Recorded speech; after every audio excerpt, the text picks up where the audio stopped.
Hello everybody, welcome to I Am Not in a Great Mood, so I'm not going to be very upbeat in this video. Good slate of games today, a lot of really close games. I'm going to have to get the Bulls versus Knicks game out of the way right out of the gate. This is actually the first Knicks game that I have watched this year because there's a select couple of teams that are like, I'm not really all that interested in watching them, and then I only really watch them because it's kind of my job. Like, if I didn't do NBA YouTube, I wouldn't watch that many Sacramento Kings games. But the Knicks, like, day after day after day, every time a game with them came up, I only have a couple of games that I can watch, and a Knicks game would come up, and I'd be like, next time. And then I was like, next time. And next time, over and over and over again. So, like 20 games in, I'm just now watching the Knicks, and of course, it is against the Bulls, so that's what it finally took. That's what it took for me to finally actually watch them. But the Knicks, I do want to talk about them, but first I want to talk about the Bulls, obviously, Bulls fan here. Lauri Markkanen was on fire for 2.5 quarters of this game, and then went completely silent, and then Zach LaVine kind of picked up the slack from there, but he had like 33 points by like halfway through the third quarter. He was driving aggressively to the basket, which is something that I've wanted to see from him in a while. I have notes here, which is why I keep looking down. He even attempted a poster dunk, and I believe it was Nerlens Noel. Didn't work, but it was nice to see that. The biggest issue that I have had with Lauri Markkanen is that he's not like as good at driving to the basket as you would like someone to be, for as much as he does when he also can't post up and is not an amazing three-point shooter, though he has been a pretty damn good one this year thus far. But he was aggressive in this game, and I liked to see that. Would have been nice if those shots were dropping to finish the game, but they were not. Thad Young, the playmaker. So, game against Portland, where Damian Lillard broke my heart. Thad Young had 10 assists, and in this game he had 8 assists, and he has 7 in the first half. The Bulls have had playmaking issues in terms of just individuals, and Thad has kind of stepped into that role as a bit of a playmaker. I've said before that Thad is an underrated playmaker. Oh shit, I also have to call him. There's a guy who keeps commenting on my main channel to call Thaddeus Young Thaddy Daddy. So here's me acknowledging that. I just haven't talked about Thaddeus Young until now. But yeah, Thaddeus Young, Thaddy Daddy, was a very good playmaker for this team in the last 2 games. This Bulls team in general is kind of fucking weird because it's Thad Young, and then Thomas Satoransky, Garrett Temple off of the bench. Those are the big 3 names off of the bench, unless I'm missing somebody. They're like almost as impactful as our starters, and the bench unit is like often carrying games, even though the starters have more talent. It's just, this team is weird. All right, we're relying on Thad Young as a playmaker and shit. Like, I don't know what to tell you. Zach LaVine has improved so much as a playmaker and defender. I think that note kind of speaks for itself. There's not much there. Coby White sucks. I don't know what his exact stat line was in this game, but I know it wasn't pretty because I know watching him was not fucking pretty. And overall this season, Coby White has been pretty rough. It's gotten a lot worse the past couple of games, but my feelings towards Coby White are becoming less and less nice as time progresses. Part of this, and I'll give Coby White this credit, is that he's being asked to be a playmaker and a main ball handler, and he's just simply not good enough at either of those 2 things to do that successfully. When he is at his best is when he is looking to score, and because Billy Donovan keeps trying to get him to be this playmaker, it's like when he's in a position to score, he's thinking to play make, and then he's not good enough at that, so he's just inside his own head, and you can see it on the court when he is finally being like, okay, I'm just going to score, and he's a million times better once he does that. I don't know if the team is actually better, but he is himself. He's not a playmaker. He's more of a turnover machine than an assist machine. The Bulls somehow pass well despite having no real playmakers, though they do have turnover issues. That is another big thing with this team. In this game in particular, I mean, in the Portland game 2 days ago, they had 31 assists. This game, I don't know what the total was by the end, but I know they had 25 or more assists in this game, and that at one point they had like 25 on 31 field goals, which is a very nice ratio. This team has like a pass-first mentality, which is nice because it has resulted in good offense, but this team has also had turnover issues. I don't know where they rank in the league, but I got to imagine it's pretty high. And offensively, they also rank high, so I guess you take the negative with the positive. The Bulls are currently 5th in offense in the league, but it would be nice if this team was better at taking care of the ball and if they had a real legit floor like facilitator that's not just like Thaddeus Young and Thomas Satoransky getting by at that. So for the Knicks themselves, I have less notes because I am not a Bulls fan, or not a Bulls fan. I'm not a Knicks fan. Whoa. I'm definitely not a fucking Knicks fan. I wish I would cut this, but I've decided that I'm going to make these all in one take. So there is a verbal slip up for you there. The Bulls, or no, that's another note about the Bulls.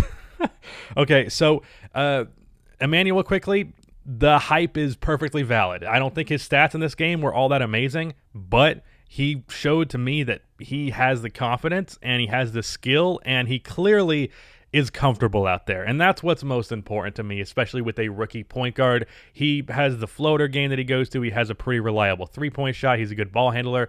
He just seems very comfortable, and that is definitely a nice thing to have. And he should be starting over Elfrid Payton. Elfrid Payton is fucking trash. Outside of that, the defense on this team is very good. That's really all I had to say. The Knicks are not like a good team, but they're not a bad team either. And because the Knicks have always been a bad team, the fact that they're not bad has made people say they're good, but really they're not good. They're just not bad either. So that's where the Knicks are. That's kind of where the Bulls are as well. But I'm 6 minutes into this shit. I got to stop putting so much focus on Bulls games. Easily the best game of the day after this. Actually, it's not that easy. It's tied between the Mavs versus Suns and the Hornets versus the Heat. I guess I'll do the Hornets-Heat game first because I didn't watch all of that one. I only watched the fourth quarter and, spoiler alert, the overtimes. Why was LaMelo getting in the game with 3 minutes left? And why was he subbed out for part of overtime? Because when I was watching it, the Hornets were better with him on the floor. Now, I will say both Devontae Graham and Malik Monk were going off in this game, and that bled out into the fourth quarter and the overtime as well, so that wasn't just shit that I missed.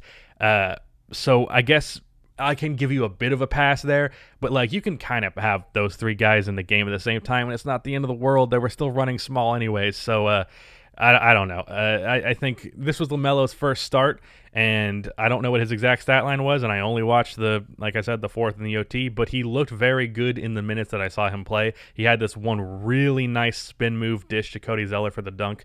He was good. Malik Monk, this is the second game in a row where he's scoring big numbers on good efficiency. He hit the game-tying three to send the game into overtime and I think he hit a few more shots in overtime, but really the biggest story of overtime had to be Devontae Graham because he was hitting difficult shot after difficult shot after difficult shot. I think he had two deep three-pointers. One of them was a step back, and he hit this mid-range pull-up where he didn't even really have full grip of the ball. He just chucked it, and it went in like nothing. He had an awesome game. Gordon Hayward, I don't think his numbers in this game are that particularly outstanding, but he's a good signing for this team, and I don't care that it's probably like $5 to $7 million more per year than he would like to pay Gordon Hayward because, dude, it's the Hornets. They had to pay that amount, and regardless, he's a good player. He's averaging like 23 for them this year on really good efficiency, almost at 50, 40, 90. He was a good signing for them, and I'm glad that he is there. I don't understand why that signing was getting so much flack. Now, if we can talk about the Mavericks versus the Suns, Chris Paul. Okay, this is a weird note, but Chris Paul, only a few players in the league can pull off the two shooting sleeves look. The clearest examples are Russell Westbrook and Carmelo Anthony. I'm sure there are other guys I'm not thinking of. But basically, there are a few players that when I see them wearing two shooting sleeves, I don't think that looks ridiculous. Dylan Brooks is someone who does it all the time, and I think it looks ridiculous on him. Jonas Valanciunas is someone who does it all the time, and I think it looks ridiculous on him. I don't know what's going on in Memphis, but neither of those guys should be pulling off the double shooting sleeve look. Chris Paul, look, you got to look a little bit better, but for on-court accessory stuff, just stick with the one shooting sleeve or the leg sleeve or the nothing. You can't do the two sleeves. It doesn't work for you. That's not important at all. I could watch Chris Paul shoot mid-range shots all day because Chris Paul had a very good game in this one. I believe his stat line was 32, 8, and 9 on 14 for 20 shooting. He went a little bit colder in the fourth quarter. It wasn't so much that he was missing shots. He was just kind of deferring to Devin Booker more, which is fair enough because Devin Booker is a damn good player.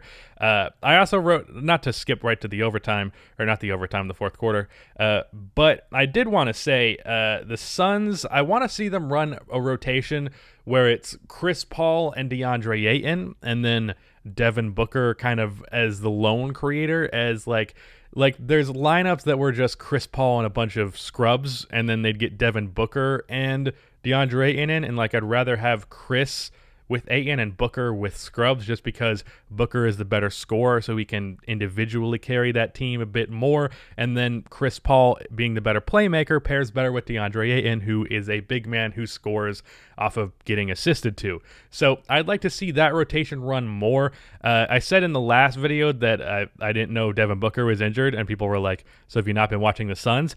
Yeah, I haven't been watching the Suns. I haven't watched them in the last week or so, and that's when Devin Booker got injured. But Devin Booker was good in this game. Chris Paul was very good in this game. Ayton didn't really stand out as much. As for the Dallas Mavericks themselves, Kristaps Porzingis, he ended up coming around to a good game for about the first half or so. I was like, this guy, he doesn't seem like he wants to be there, or it doesn't seem like he's comfortable out there. It was very much a case of like there's something going on. He's had a rough-ish season. He had that embarrassing missed dunk versus Rudy Gobert the other day. His three-pointers haven't been dropping. They were in this game, but they haven't been for the season. He hasn't played a whole lot of games, to be fair to him, but he's definitely had some questionable performances, and he's looked a little uncomfortable out there. Like I said, he did turn it around for this game, but he was having some struggles. Just saying, he's a little timid. There are also, I wrote this as well, there are times where Mikal Bridges looks like the Suns' third best player. I also put down for this fourth quarter, Luka has to chill it with these step-back three-pointers. I'm going to make a video on the Dallas Mavericks this week, so I'm not going to go too in-depth on that particular issue, but Luka needs to stop taking threes like he's James Harden, because he's simply not good enough at it. And he took one of those late in this game from like 4 feet behind the three-point line, and it was like, dude, you need to get better offense than that. You are a good enough scorer outside of a shot like that you should be not settling for those step-back jump shots. So that was annoying. And, of course, the Suns ended up winning this game as Devin Booker hit the game-winning three off of the Chris Paul assist. I will say the announcer, it was the Suns announcer, was saying, like, oh, this was a very good play by the Phoenix Suns. It was a kind of broken play where Devin Booker hit a really difficult shot. Devin Booker in this overtime, or I keep saying overtime because of the fucking Hornets game, in this fourth quarter was very good. He hit 2 3-pointers and a mid-range pull-up, and then like the last 2-3 minutes of that game, probably even like 2.5, I don't know. He was very good to close out this game. But, like, I don't know why the guy was giving them so much praise for that play where I wouldn't say it was broken. It seems like that was what was intended. But if it was intended to get separation for Devin Booker, it didn't accomplish that. Devin Booker just made the shot anyways because he's really fucking good. But that's my thoughts on this game. The Mavericks have some issues. The Suns had a really good game. Chris Paul had a really good game. I'm telling you, dude, that guy, I love watching him shoot mid-range jump shots. You know that meme of, like, men only want one thing and it's fucking disgusting? What I want is endless compilations of Chris Paul mid-range shots. But last game that I watched today was the Lakers versus the Hawks. This is the most boring one here because it was pretty bog standard. Anthony Davis could not miss for the most of this game. I don't know what his ending stat line was, but he at one point he was 9 for 10 from the field. Trae Young is officially back to his old self. He is drawing fouls and playing aggressively, going to the basket.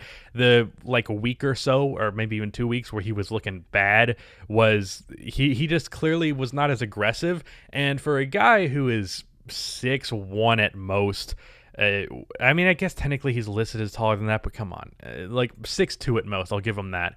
Like 180 pounds. He goes to the basket fearlessly. And like this Lakers defense in particular, with Anthony Davis waiting for him, he didn't give a shit, man. He was just attacking the basket relentlessly, getting the guys on his hip and then shooting it for the foul. I know people hate that move, but my mindset on it is don't hate the player, hate the game. If I was the commissioner of the NBA, the first thing I would do is make that move an offensive foul, but those are not the rules, and Trae Young is perfectly within reason to take advantage of the fact that he can do that. And, that's what made the Hawks so good early into this year. And hopefully it turns around. I do want to say, for the Hawks, there are a lot of people not factoring in how many injuries they have. One thing I wrote down here is that Kevin Huerter is dribbling too much, and that's because he's kind of filling the role that Bogdan Bogdanovic should be. And he has not. I don't know if he's played for them yet. I know he hasn't played many games. If he has, the only guys new additions from last year that they've had playing sometimes is Danilo Gallinari and Clint Capella. And I had to write down Clint Capella is awesome for this Hawks team. Like the Hawks defense has not been bad. Like the narrative going into this year was like the Hawks are going to be the best offense in the league and their defense is going to be bottom of the league. But it's really their offense hasn't been as amazing due to those injuries, and then their defense has been like middle of the pack because Clint Capella has very much carried on the defensive end. His rim protection was very good in this game. I don't remember who it was that he blocked, but it was a very nice block that I'm thinking of in my head right now.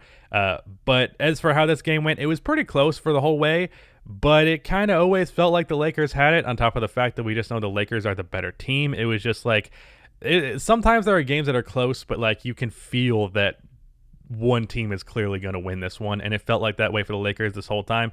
I will say the Hawks kind of did give them a push late because LeBron does this thing where he hits a three-pointer and then he starts taking threes like he's Steph Curry. It's kind of annoying, but it didn't end up hurting them as they won this game regardless.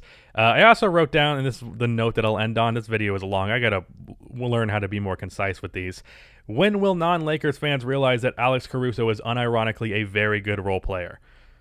That's all I really have to say. He's a respectable three-point shooter, a pretty good playmaker, and a very good defensive player who knows how to be at the right place at the right time. The guy, he's not just a meme. Like, I know he looks goofy as shit. I'm fully aware of that. But just because a guy looks goofy does not mean he's bad at basketball. And just because people are hyping him up, kind of ironically because of the goofiness, does not mean that he doesn't actually deserve some legitimate hype as a very high-value role player. So, Alex Caruso, shout out to that guy. Rip you for being bald.